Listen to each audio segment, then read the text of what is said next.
Hello, everyone, and welcome to the 16th episode of the Let Us Expert Initiative, the event that is brought to you by the global BE community at EPAM Systems. My name is Jan Mazurek, and I will have the pleasure to be your host today. So, as it is you, who is our audience, who is always selecting the topic for each and every episode, at the end of last episode, you in the voting selected the topic of mindfulness, and we encourage each and every one of you to stay till the end to help us select what will be the topic of the next episode. Now, I clearly understand why mindfulness was selected because between the constant notifications, tight deadlines, and the non-stop multitasking, it is easy to feel overwhelmed with all of the activities that we are performing on a daily basis. And that's where mindfulness can come in to give us a simple superpower, just the ability to pause, to rest, and to refocus even in the busiest of moments. And that's why for this episode, we have a great set of experts who will share their practical tips, their real life experience. So take a deep breath, get comfy, and allow me to introduce the first expert today, who is with us, Katy Berkidge, all the way from Melbourne, Australia. So, Katy, welcome to this episode. So great to have you with us here. Could you please introduce yourself to our audience? Hi, everybody. And as Jan said, I'm coming to you from Melbourne, Australia. And it is an absolute joy to be part of this and sharing a topic that's close to my heart and one of my passions. I've been a BA since the 1990s and practicing mindfulness since about 1995. I've been practicing more or less on a daily basis. I've been studying it. I'm a qualified teacher. But of course, that's my passion and hobby. I'm also a very passionate BA and I'm very passionate about the BA community and hopefully how mindfulness can help us all be better BAs. Awesome. Great to have you here with us today.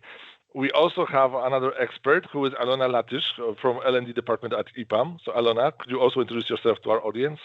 Yeah, thank you. First, would like to start that I feel envy to Cassie because of the summer in your location.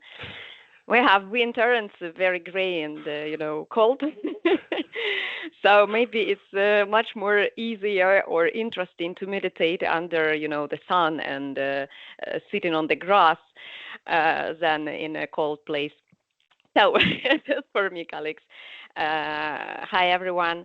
I'm a soft skills trainer in our company. I have been working here for more than 13 years. And also during this, I'm developing my career as a psychologist, and I'm an existential psychologist.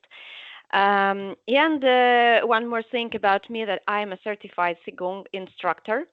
And my practice period is something like maybe 50 or 20 even years. I even don't count already. So I have some experience of developing mindfulness, and maybe we'll have something to share with you. Thank you. Awesome. I actually wanted to even ask you what is the instructor because this is the first time I came across this. So maybe we'll be able to cover that during today's session. Okay. And last but not least, we also have with us Varvara Stefanska. So Varvara, could you also introduce yourself to our audience? Yeah, hi guys, hi everybody. So I have a very good experience in the software development, and that's actually my passion. I really enjoy what I am doing. Business analysis is my hard skill, and though I am on the more management and project management, program management roles, I still think it is the most important that there's a scope that we are defining, and you really, really need to grasp it, like a good sense of what's your scope, and this is the hard skill I'm maintaining. Also, on the mindfulness and meditation, I am probably the example how the meditation practices might not work for some people. So I found my own way to the mindfulness and bringing some resilience into your mind, body, and spirit all together. So, and maybe that will be the experience that might help some people who just cannot stop the train of thought. I can't. I try. Trust me, I try. But it doesn't mean you cannot be mindful if the standard meditation practices aren't working for you. That's why I'm here. and we are hoping to learn more about your experience in your dealing with mindfulness. So without further ado, let us begin our session today. So I'm starting, as always, sharing the screen. And the first question which I have for you is actually an opening one, because each and every one of you, you have a different background, different upbringing, different experience in the IT industry, and you might also have different approach towards the mindfulness. So my question that I have for you is, how would you define mindfulness in simple terms for people who are not necessarily skilled with psychological aspect of it, and especially how you would define it in the context of the IT workplace? Maybe Varvara, since you were the last one to introduce yourself, maybe let's start with you for this question. Yeah, and again, I will definitely give my definition, but that's not a professional definition because we have like very credible experts here who will do it better. So mindfulness is just an awareness and maybe something of this Zen presence in the current moment, to be fully aware of your surroundings, aware of your own feelings and your reactions into that, and being not in, I would say, in a full control, but because you are aware of that and you are not kind of arguing inside your head about what's going on, you're just noticing it, right? It will give you the very good power of presence, concentration on the current moment, and will lead to the better outcomes of whatever you are doing. Is it the straight task that you are concentrating on at the moment? Is it business analysis, or this is a communication, or this is the meeting with the team?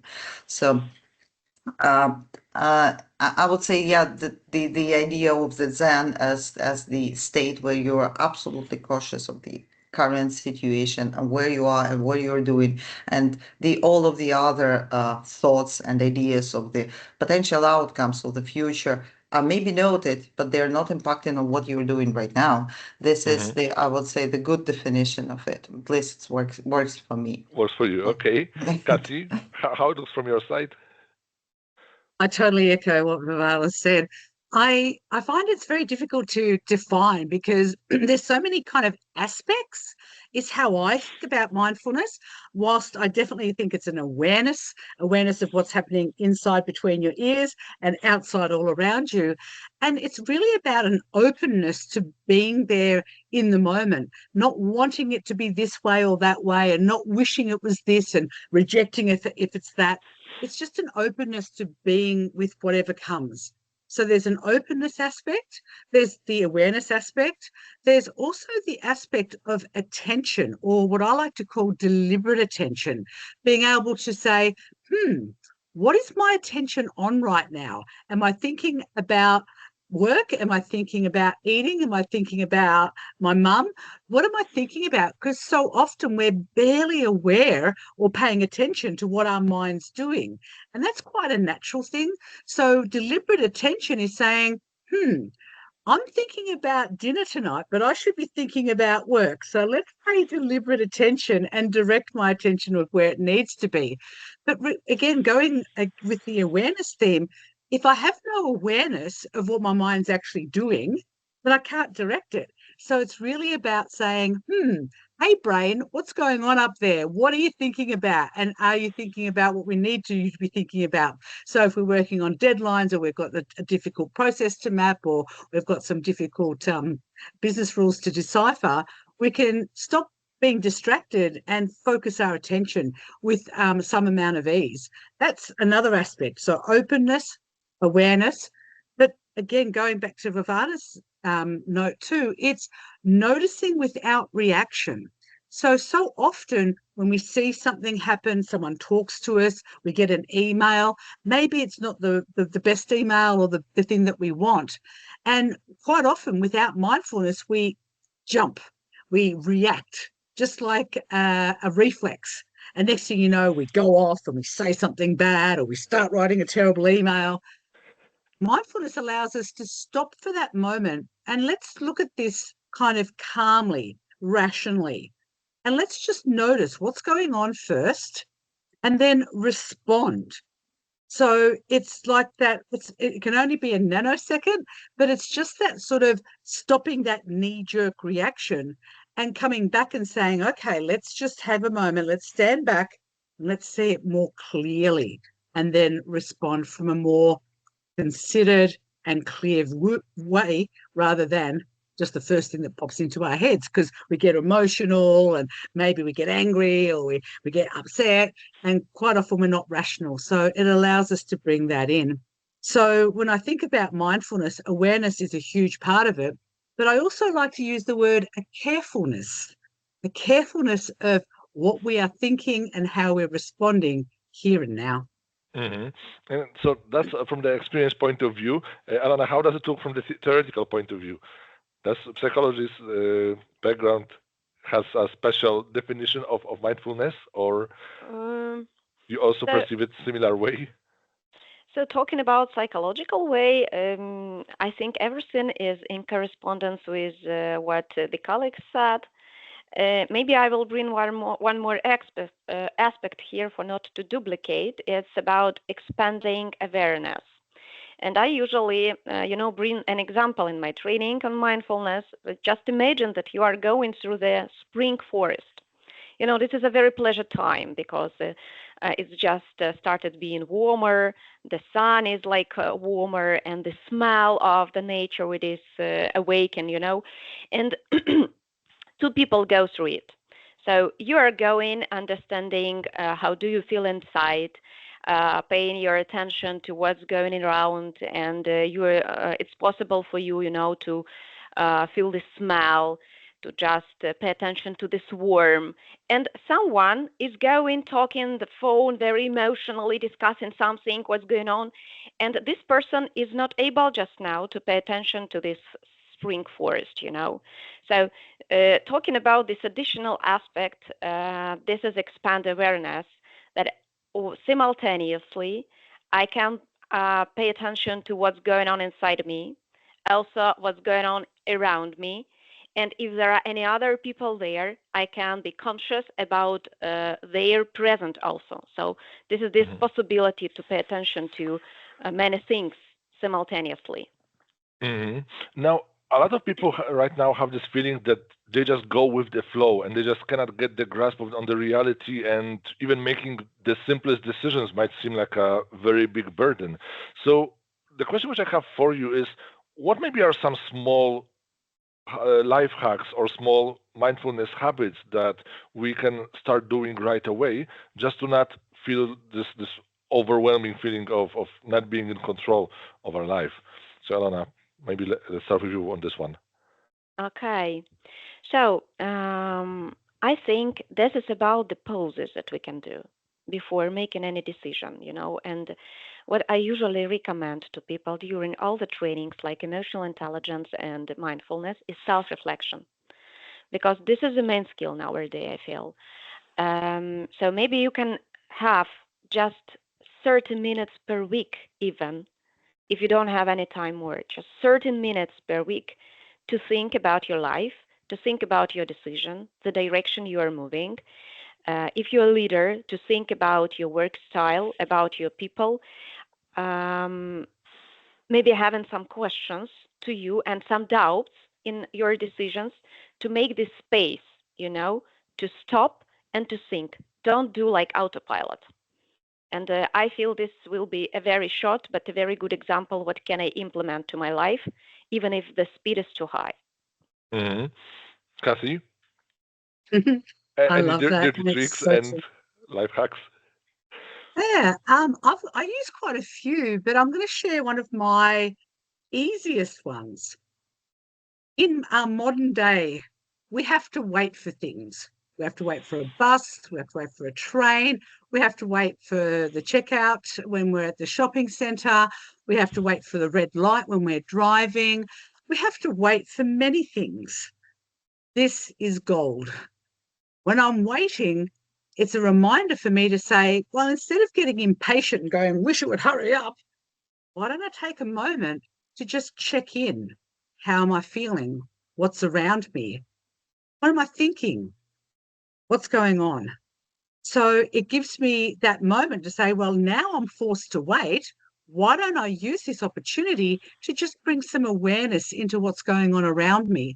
And perhaps my personal favorite is I'll spend that time thinking about my breathing, not meditating on nothing like that, we're just going to stand there and wait in the queue or wait for the train and just spend a bit of time thinking about my breathing, bringing awareness into it, bringing awareness into how I might be feeling. Maybe I'm anxious because I'm going to a big meeting, or maybe I'm excited because I'm going to a party. I might just spend a moment to just acknowledge how am I feeling, how am I feeling in my body. Maybe I'll even focus on some bodily sensations and just use that waiting time as a moment to just use it as even if it's 3 seconds or 10 seconds, just to do a little bit of mindful awareness. I mean, this is brilliant because actually last week I had this thought while standing on the red light, thinking how much life is wasted just by standing on the red light. This is, in years, in days, in months, I don't know. But now I know that it might be more productive, more fruitful, just to really think about, like you mentioned, this conscious awareness. Varvara, what about yourself? What tricks do you have up your sleeve? Yeah, well, first of all, for, like for not answering the nasty email straight away, I would recommend, and I'm doing this, go for a 10-minute walk. Just go outside. Just go outside, especially when you feel that that's it's overwhelming situation. And honestly, from my personal experience, after this 10, maybe 15-minute walk, you will find a better, not just wording, but you actually would elevate the situation from win-lose to win-win when you will find the ways to find the better data to back your ideas or explanation.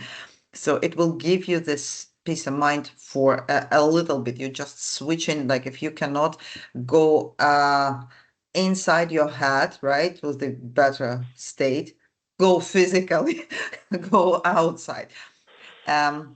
So that's the easiest hack, and I would say every email can wait for 10 minutes. It's like I'm sorry, like I would love, but we are not in the NASA, right? We're not Hmm. launching spaceships. It can wait 10 minutes, and you will find a better you will find a better you at the end of this 10-15 minute walk outside. Bring in some coffee or tea, whatever you like. It's also a good idea, even if you are on site and their customers might not be always, welcoming. We're not necessarily always the preferred vendor, so that might be not the ideal environment for you to be. So, like, just move physically. The other aspect, Aliona, that's a good idea to have a 30 minutes catch up with yourself, right? But for some people who are very anxious or who are very perfectionists, who are even like a smallest feedback on some improvements on their work, they treat it very personal, and that's not the bad thing because they love what they do, right? But it's very difficult for them to self-reflect the way you are describing. So.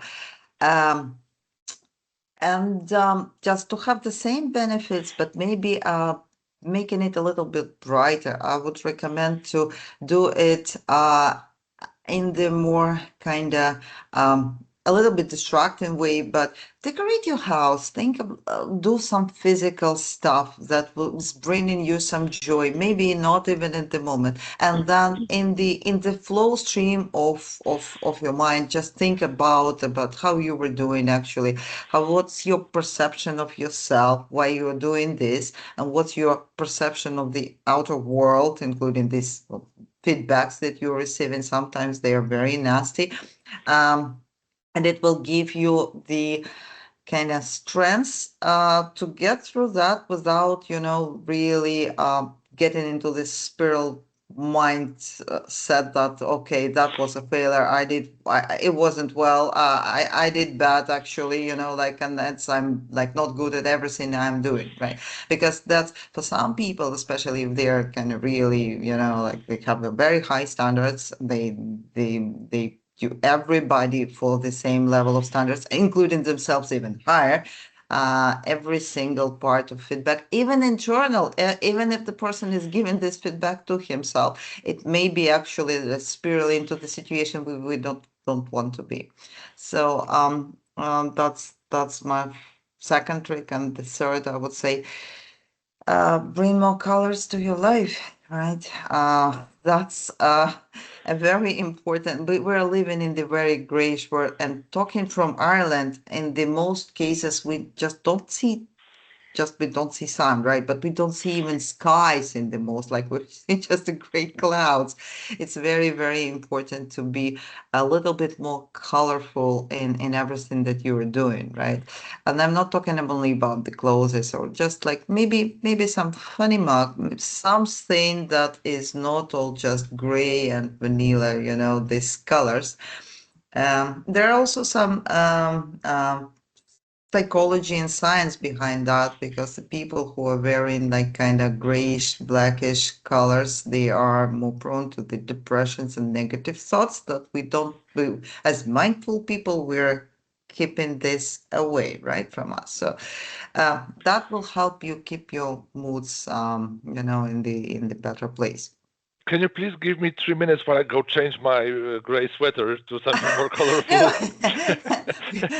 get a nice colorful mug first. Baby steps.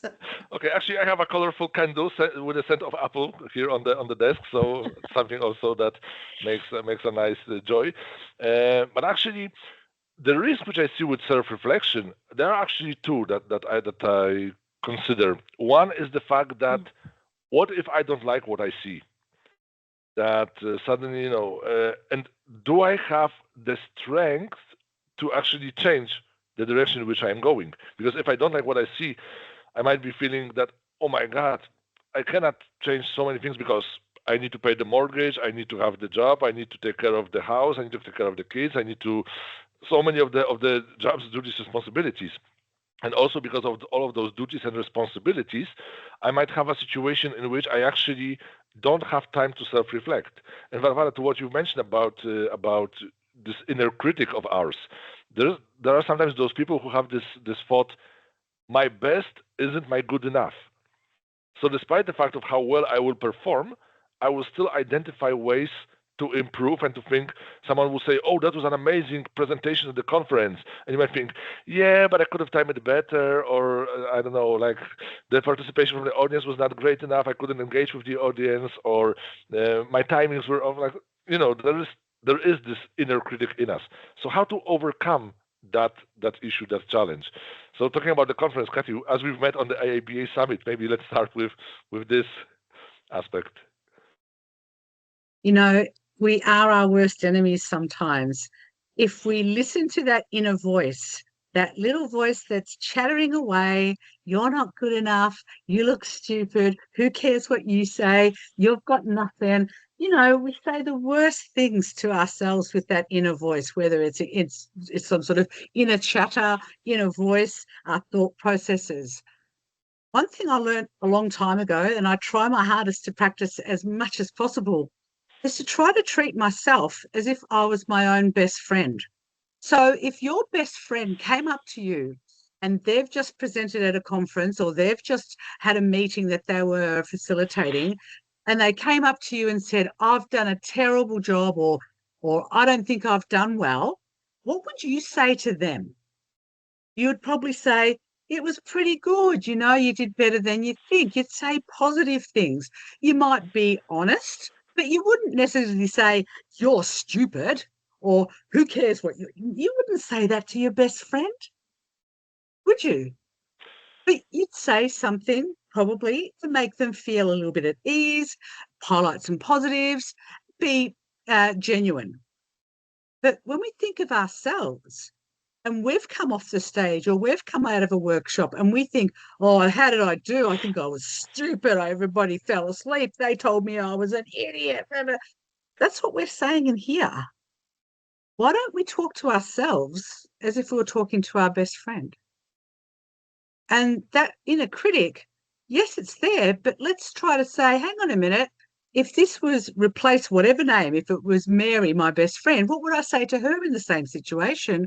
And start thinking about, well, if Mary came to me in the same situation, this is what I'd say. And think about what you would say and say, well, that's how I should be thinking about it to myself. And I think it's also quite important to every now and then reward yourself, just to do those tiny gift of kindness. problem which I had That's with it. rewarding myself was the fact that I quite often rewarded myself with good food, and before I Mhm. noticed that, my weight grew exponentially. So we need to be aware how to address this Mm, dopamine spikes. yeah. And so that's why, yes, acknowledging yourself and giving yourself a pat on the back, Hmm. definitely worthwhile. But yes, watch those calories. Yep, definitely. Alona, what do you think Oh, about this? I'm sitting now in this reflection on what you have said. What if I don't like? What do I see? What is the truth about my life? But there is a philosopher like Sartre who said that there is not something unconscious about us. There is just about self deception. So we deceive ourselves that we don't know something. We just don't want to look there. But here is the truth about our life, and sometimes we really need to be brave to meet it, to be facing with it. And talking about this perfectionism, and I think why just these thoughts? For example, some people say, I'm so great, never, no one will do better than me. And it's always something that can prevent us from being flexible. And we have, as Kathy said, so many internal voices that can prevent us from something, that can push us to self-deception. And what do I think about it? I will pay attention again to this mindfulness aspect about expand awareness. So being mindful here, I feel means that I see my desire to make this presentation, for example. I also see my thoughts that prevent me from doing it, that I'm not so great. What if I will fail?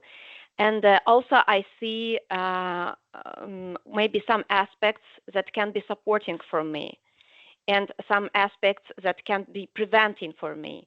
So, and when I keep it all in mind, it will make my world, internal world, wider. So, don't see like that thoughts that prevent me, then stop me. I also see the second part that is motivating. And from the psychological point of view, I would like to pay attention to these rewards that you have mentioned, Jan, Hmm. because this is a very important step in the round of motivation.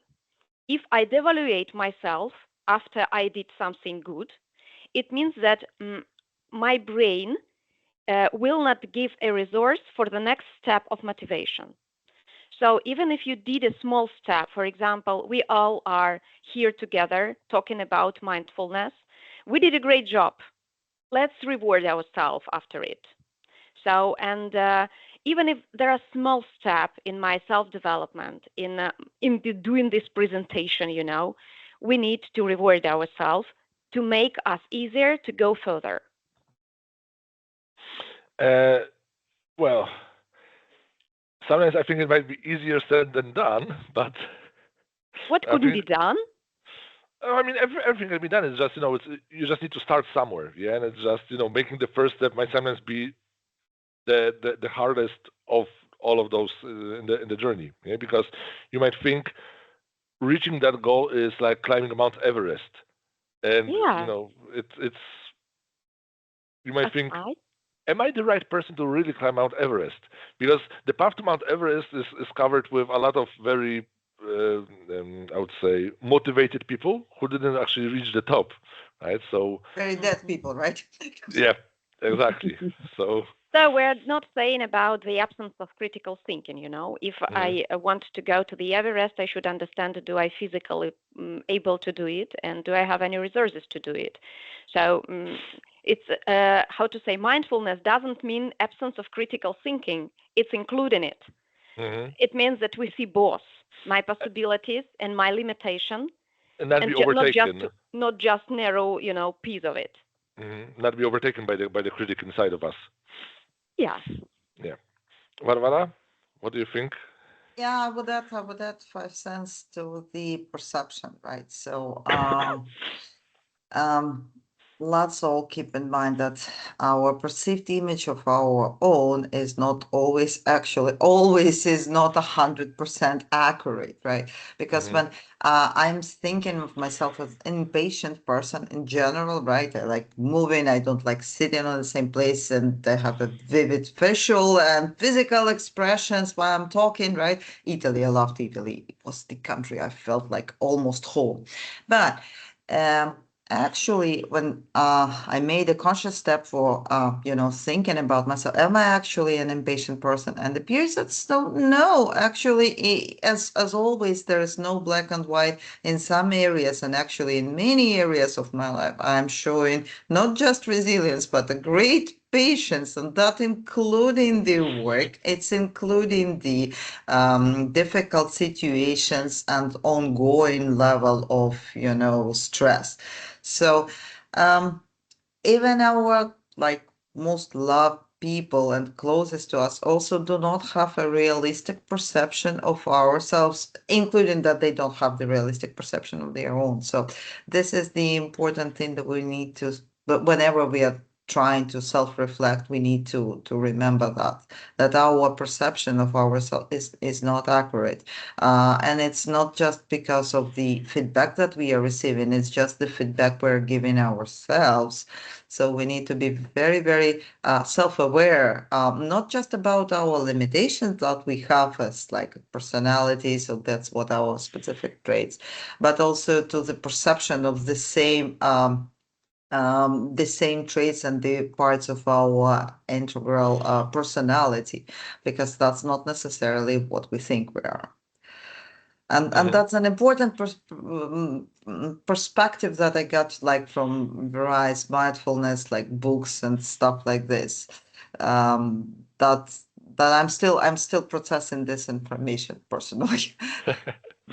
Now, sometimes when you look at the portals like LinkedIn, you see that a lot of companies are advertising themselves as, oh, we are a mindful company. We take care of mindfulness. We take care of our employees very seriously about their well-being, their mental health. And some people might have the perception that mindfulness has become a bit of a buzzword, kind of like Agile was 20 years ago. And I would like to ask you from a different perspective, because we talked a bit about the everyday practices, but now what we can do as leaders to actually integrate the mindfulness into the core company culture, but not make it feel like force that is being a corporate slogan or just an advertising sentence, but to actually introduce the real proper mindfulness within the company so that people will see that it's actually something worth investing into and going into. So, Kathy, what are your tips and tricks? Ah, the first thing that we've really got to do is make sure we know that why are we doing it, and make it clear that if we are introducing anything, we let our intentions be known. So that's number one. Number two, you've got to really think about, how am I introducing it in a secular way where people don't feel it's hippie stuff or some religious stuff or some sort of wacko corporate culture guru thing? You've got to introduce it in a way that explains it in simple terms, in scientific terms, because there is science behind all this. There's 5, maybe 6,000 peer-reviewed studies on mindfulness and related activities, done by companies such as Harvard and in Berkeley in California. So we've even, again, I always default back to the Berkeley Center for the Greater Good, and they're the ones that do a lot of these studies, and they're scientific based. So let's explain a little bit of the science. Let's talk about the benefits. And then we give the employees in charge of their own way. Give them options. Don't make it mandatory by any stretch. Encourage, but don't force, and make it normal. And also provide the dare I say it, whether it's a space, a quiet space people can turn to when they need to just get away from their desks and their computers and other people, to just spend a moment sitting quietly. To equip something like that, And you don't need to make a big song and dance. Of course, you've got people like SAP and Microsoft and eBay.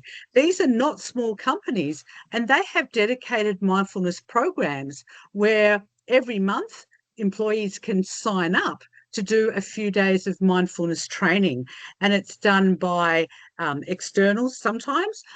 There's SAP, we know that there are now internally trained mindfulness teachers, and people can learn about it in an easy to follow, secular, science-based way. Give people options.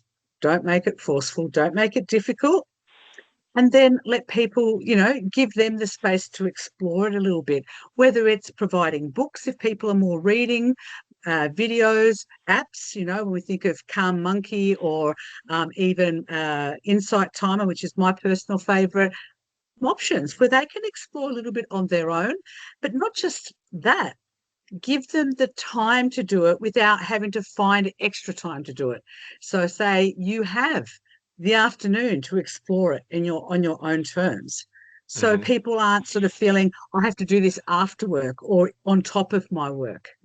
So again, keep it science-based, keep it low tech, and keep it simple. Now, Aliona, you in your career at EPAM delivered a lot of trainings about mindfulness. So, what is the perception of those trainings, and how do people perceive? Like, maybe there are some kind of feedback, comments that the leadership can take on board to consider what we can improve in our day-to-day life of our employees. So, when I'm thinking about this question, I don't feel it's a very easy one, because we have, some ideas how to make people happy. And also we have, company policies, the conditions in the market, new technologies, political and economical situations. So there are so many factors that are influence also and are pushy for management. And, I feel that leaders have a very big responsibility because they need to think about this, external circumstances and also take care about people. So, what can be done, I feel, and what we are already doing is the first is awareness. So firstly, we need to talk to people. So why are we here? What are we doing? That every person is important here. And sometimes during the trainings, not on mindfulness, but on customer communication, I'm asking people, do you know what's your customer project idea? What's your awareness about it? Do you know what's your impact to it, and so on? And people usually agree that when we know about it, it brings us more motivation. We are more involved, and we feel that we are doing something important. So I feel that this awareness should be maybe must have, something that must have. Also, maybe this is something for people to think that they are not resources here. They are people. And their opinion is important. And if we are talking that management will take care, for example, you can always come and talk to manager. We also should create these conditions for manager to be able to talk, and how somehow to deal with the feelings, with the tough feelings, especially during the tough period or during the difficult projects and so on. And the last thing, but very important, I feel it's about burnout syndrome, which is usually the result of ignoring the symptoms for a long time. When people are scared to come to management and say that I need some rest or I'm overloaded. So this is not about being mindful here. So what should we do is to say people that not just managers are responsible for your life and work balance. We should inform people about the wellness and how to about the well-being and how to take care also, because manager can't take in mind the schedule of all the employees. So we need to take responsibility also to the employees and maybe provide this training on mindfulness, on burnout prevention, on stress. So giving people the methods, the opportunities for self-practicing. So this is my ideas about it. Maybe Varvara will add something like a manager also. I just want to comment two things on this, what you mentioned, because I completely agree that people are important. And for me, I was delivering trainings in the resource management school. And every training I started, I said, apologies, I will not be referring to my role as a resource manager because I don't believe that people are resources. For me, if I use the acronym RM, is about relationship manager because my goal as a manager is to make sure that people have a good relationship with the company.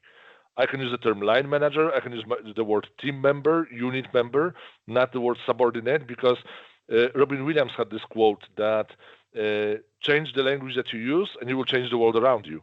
And I kind of follow that approach just to maybe it's only changing the words for some. For me, it's really changing the entire mindset. And talking about this burnout, Terry Pratchett had a quote that reward for toil is more toil. If you dig the best trenches, the only reward is a bigger shovel. So that's why we have the moral responsibility and duty to actually highlight whenever we are overwhelmed with work or whenever the work is planned incorrectly, just to I think highlight that. Right. And so, Varvara, how often people come to you as a manager to ask for help, for assistance in terms of mindfulness or in terms of, being overloaded? And what kind of recommendations do you have for them in that Yeah, situation? well, first of all, yeah, fully agree. People aren't resources. And when I'm hearing something like this from customers that people are just resources, bring us some resources. Even though I'm PMP certified, and there is a resource management part of this certification, I'm still repeating that people are not resources, they're people.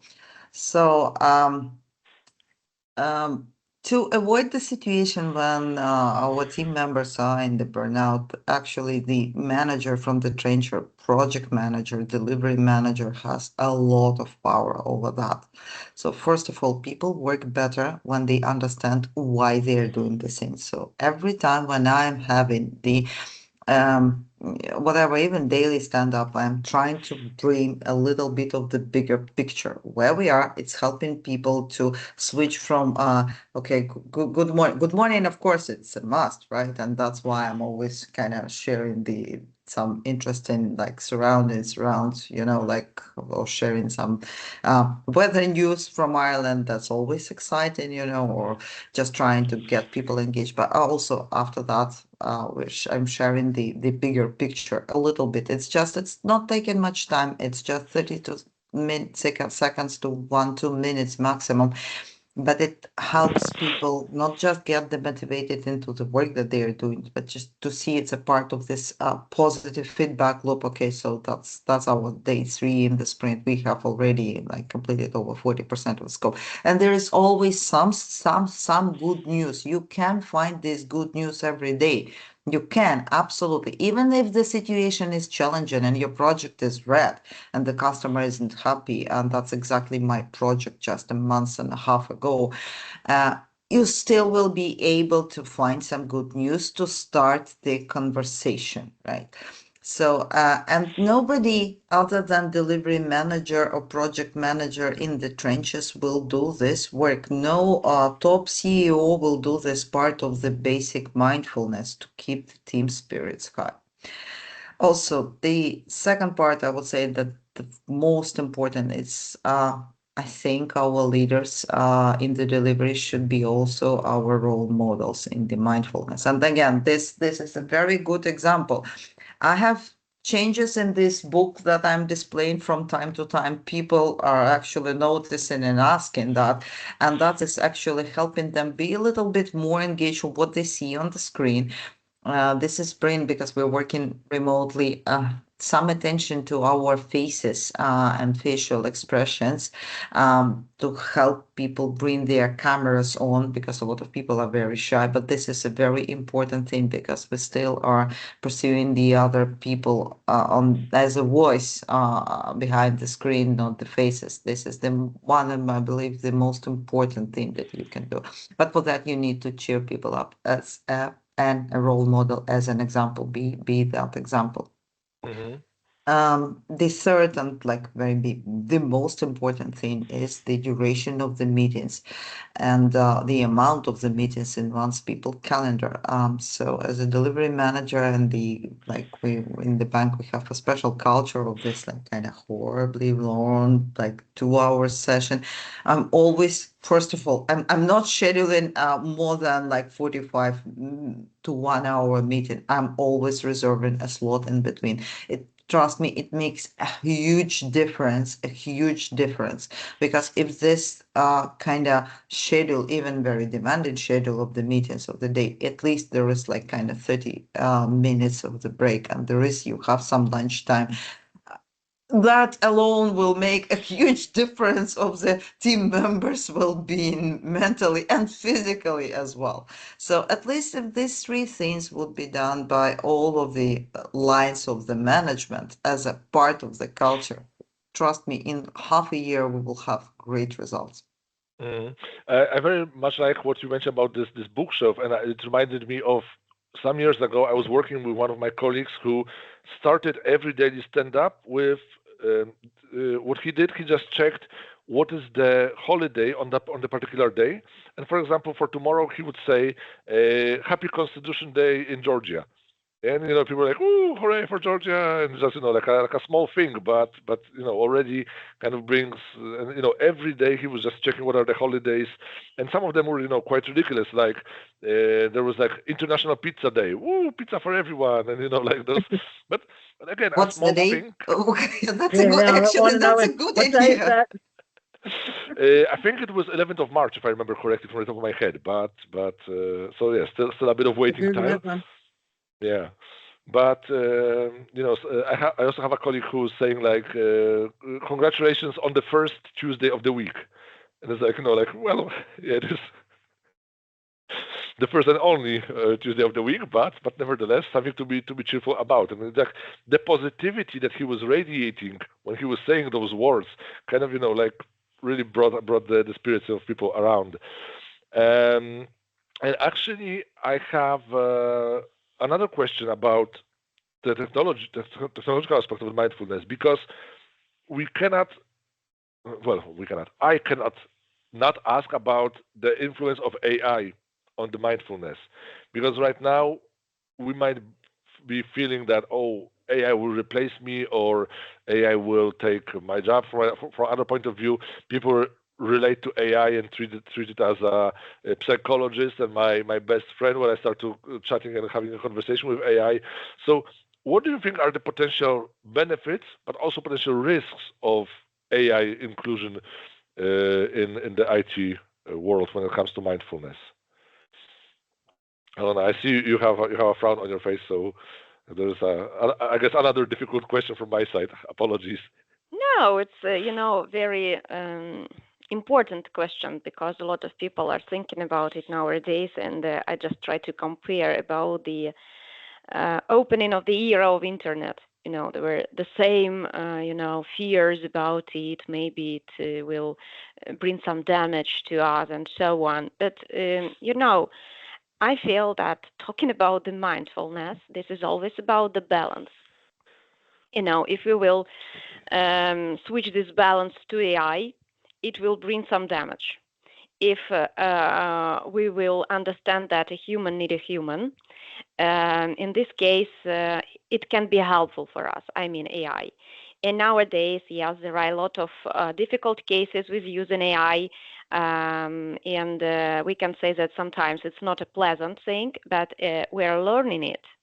So we making other prompts, for it to make it better. So I don't know what will happen with this AI, because that Matrix, this film, was built on the idea of AI. So, but I hope this is a fantastic. Talking about this anxiety about I will lose my job, but partially it's truth. Because now AI makes such tasks that previously people did.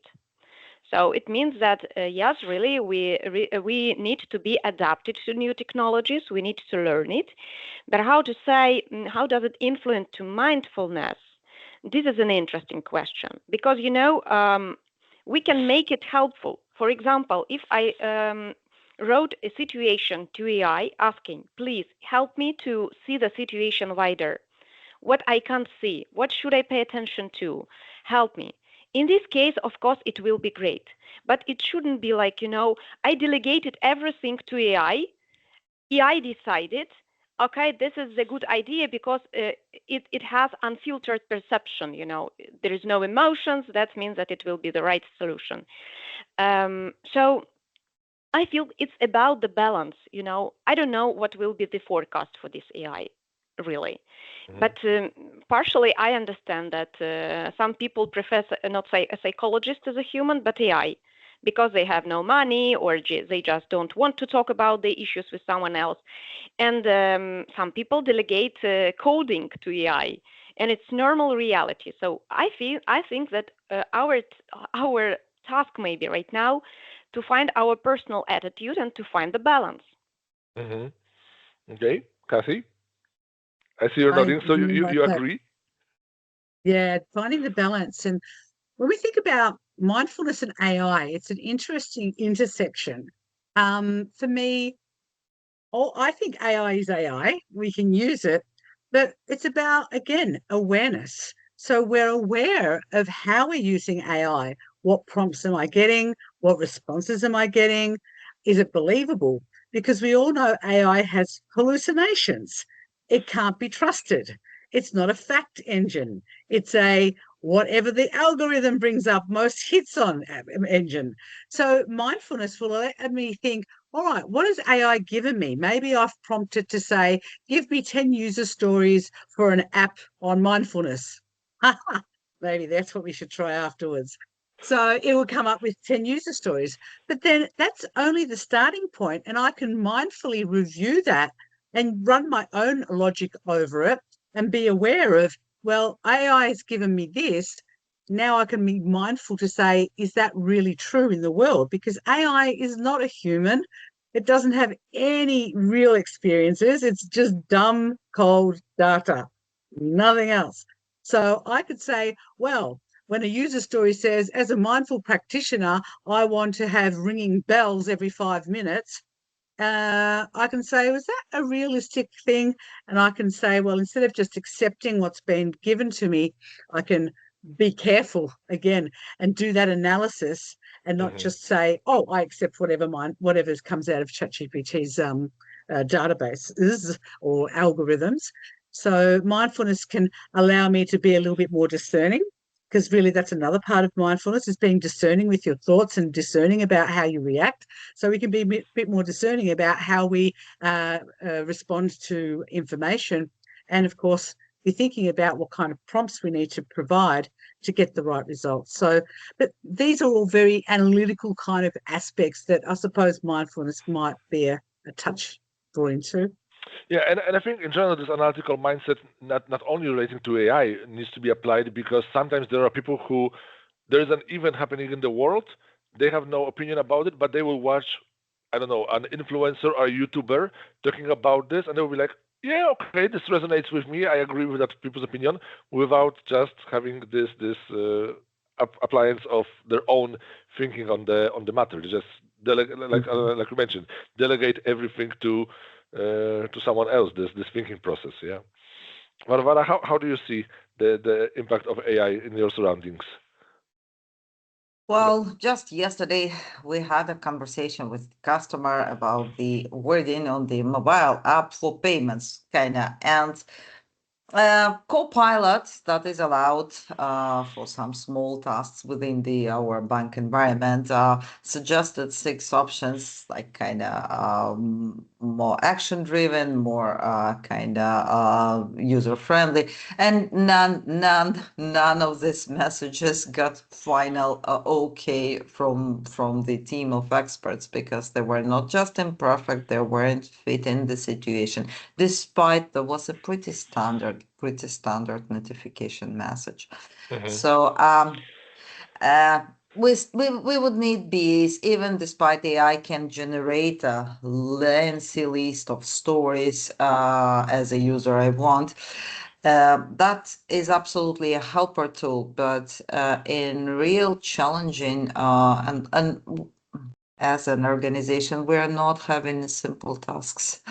You don't bring EPAM for a very simple project. We are dealing with the complex products and complex programs. So AI will not be able to build a proper requirements traceability matrix, even though I wish it was at this stage, but no, unfortunately not.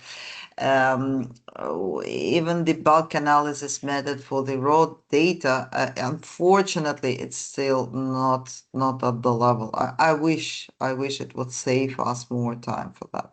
In terms of replacing or suggesting any mindfulness practices, I think when I actually a couple of months ago asked AI about like kind of what what are the methods suggesting to keep yourself away from this horrible strain of news coming everywhere from every single point of your life, from your phone, even Mm-hmm. from your smartwatch, from even from the corporate news, right? So and the suggestions of the list of the books suggested weren't that bad, as well as some methods. But again, it should be proceeded with a lot of cautious, with a lot of cautious. What I Mm-hmm. can suggest to the people, it's a very good mindful, actually, advice from one of the books I read about that. So the idea, if you're stressed or you're like kind of very anxious and worried about the ongoing situation, ask yourself a question. Will I remember this day in 10 years? And, that's a very good perspective, especially when you are already in your 30s or in your 40s, because there are definitely a lot of days in your life you remember, but you do not remember sometimes even the name of the nasty person that 20 years ago was actually a big headache for you, right? Mm-hmm. So this perspective is helping a lot. Mm-hmm. Is Uh, this important? That's the question. Yep. I just want to also, as we are approaching the end of the session, I would like to once again share my screen with our participants and with you as well, because I would like to invite all of you to vote what will be the topic of the next episode. So if you will divide your attention and go to menti.com and type in the code 46962069, or I pasted the link directly in the chat. And Aliona, Varvara, Kathy, you are also welcome to select what will be the topic for the episode 17. Then, by all means, feel free to share your votes with us while I ask the last question for our experts today. So, if you could give just one mindfulness upgrade to every IT professional with whom you are working, which upgrade for mindfulness that would be? Consideration of emotional intelligence, because the way that you interact with others and you taking a look at their facial expressions and trying to do that consciously, this active listening is actually benefiting your mindfulness a lot and helping in your professional life. Mm-hmm. Thank you, Varvara. Aliona? I'm still for self-reflection. And there is a place for promote our anxiety training if there is some difficulties without reflection. If I'm too anxious to reflect. Mhm. Mm-hmm. Kathy? Well, again, in any role, whether it's work, yeah, IT, at home, remember that the person who you're with is the same as you. They don't want pain like you don't want pain. They want to be happy like you want to be happy. So just remember that we have almost everything alike. We Mm-hmm. all want happiness and peace. So treat each other that way. Be mindful that treat them like you treat yourself. There is, I think, also this another Robin Williams quote that everyone is fighting a fight you know nothing about. So be kind always. So I think it's again. So a reminder to be kinder. We say all the time, a reminder to Oh, be kind. oh, that's so beautiful. Actually, I love that one. And as we see, majority of people has voted for charisma for the next episode. So that will be the topic that we will cover on the episode actually 18, because we have a holiday Christmas special for you. So that will be a surprise in December. So I will take you behind the scenes for the Let Us Expert initiative in December. But also, I would like to invite you today in just 4 hours. The Global BA community will have a session talking about the future of the business analysis profession. So there is a topic, BA 2026, the evolution of business analyst role. You can find it on We Are Community portal, where our Vice President, Jonathan Story, Senior Director Roman Sakharov, or the head of Global BA Community, Zhinia Ocharenka, and many other experts will be sharing their insights on how the profession of business analyst has evolved. So I invite you in just 4 hours. I will have the pleasure to moderate that session as well. For today, I would just like to thank you and staying with us till the end. A very big thanks to our experts for their insights. And I think today is a great reminder that mindfulness isn't that complicated. It's just about this taking small moments to just stay present, stay calm, and have the clearness of and awareness. So one homework for me, for each and every one of you, a simple challenge. Try this one mindful pause during your day and notice whether it helps you with shifting your focus. And if you find this helpful, then share this with someone who could use it in their own life. Maybe they will also benefit from this particular situation. For now, let me wish each and every one of you a wonderful rest of the day. Once again, thank you, dear experts, for being here with us on today's session. And let me just wish you a wonderful rest of the day, rest of the week. Stay safe, stay healthy, stay happy, and I hope to see you again in the future. Thank you. Thank you. Thank you. See you. Bye Bye. everyone. Bye.